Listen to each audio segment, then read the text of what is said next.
Alright, episode 2 of Saving the Planet. Today we're going to be talking about what I consider our greatest need, water, and how the sustainable network of the world could help people by putting this information on a global map. But first, let's go over our history, some of its catastrophes, and where we are currently with providing water to the public. Thank you. Let's start with one of the more mysterious waterworks, the Hanging Gardens of Babylon. 800 to 600 BCE, it's one of the ancient wonders of the world. Now, I would normally never mention this, but we still don't have hard evidence in proving its existence. The reason I am bringing this up, these gardens would have had to move water to the top of the gardens. They could have done this by something called the Archimedes water screw, or a system of reeds and stonework. Once the water had reached the top, though, it was put into holding tanks or cisterns. Then they would open the cisterns and let gravity do the rest. Not only is this fascinating, but it's also a love story, since the king supposedly did all this for his queen. How sweet. Next example is Mount Masada. This was the site of a great Jewish rebellion around 700 CE after the fall of Jerusalem. These people built a vast water system on top of a mountain plateau. They had swimming pools, giant cisterns, all 2,000 years ago, in a place where it barely rained. The Romans had to build a giant ramp to get into the fortress, because waiting for the rebels to run out of the supplies was not an option. Sadly, this story ends tragically, with the rebels taking their own lives before the Romans could take them as slaves. Next we have the Roman aqueducts. The Romans were not the first to build them, but the Romans improved on them. The majority of their cities had aqueducts that delivered fresh drinking water. Unfortunately, while they figured out how to get the fresh water in, they did not figure out how to get the dirty water out. And that's something we struggle with even today in modern times. Rome itself tried to do something about this by building the Cloaca Maxima, a giant sewer system.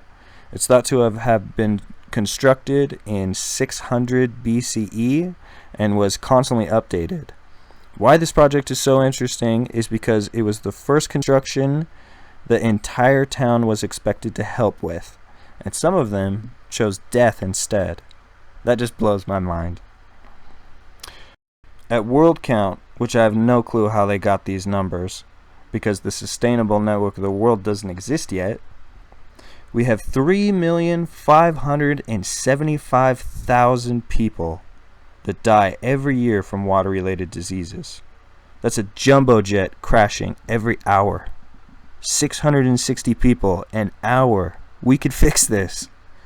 Now, since 97% of the world's water is salt water, desalination should be important. Right now, the Al Jabal plant is the biggest in the world, and it's producing fresh water out of the salt water. I have no clue how they go about doing this, because supposedly it produces a lot of waste. I'd say just use a giant magnifying glass. Just let me know what you think about that ridiculous idea in the comments. Another big aspect of the problem is access to clean water, just like the Romans, right? So right now we have 600,000 people a year that die from dysentery. That's about 1/7 of the total problem, so they have access to water, it's just not clean. There's lots of people around the world working on these things, and I know that. We have Bill Gates, whose plan for toilets is probably going to help a lot of people. But my question is how do they know exactly how many and where they need to put these great inventions to have the biggest impact? That's where Snow comes in. With the sustainable network of the world up and running, anyone on the planet could log on and post their need, like water, on a global map. With everyone's data combined, we could see the biggest problem areas, and we would have the exact number of people and the specific need. We could then tackle our problems intelligently, strategically, by putting our inventions in the most impactful places. Not only that, but Snow allows you to connect with people on the Projects tab. So anyone who shares the same need, they could link up. Let's say 50 people in a village, they all need water. Well, now they could see each other, they could reach out to one another, they could even build a project and conquer their shared problem. This program has the potential to help everyone on the planet. Einstein said, imagination is more important than knowledge. So take a moment and imagine with me. Let's picture a world where everyone had enough. They had enough food, they had enough water, and so on. What would it be like? If people had their basic needs in life met, I think it would make the world a much more free and open place. People would have the time to work on their passions, arts, sports. They would have time to create wonders. I don't believe for a second that more people on this planet is a bad thing. We can outthink, outwork any problem. We will make a wealthier and happier planet for everyone using snow.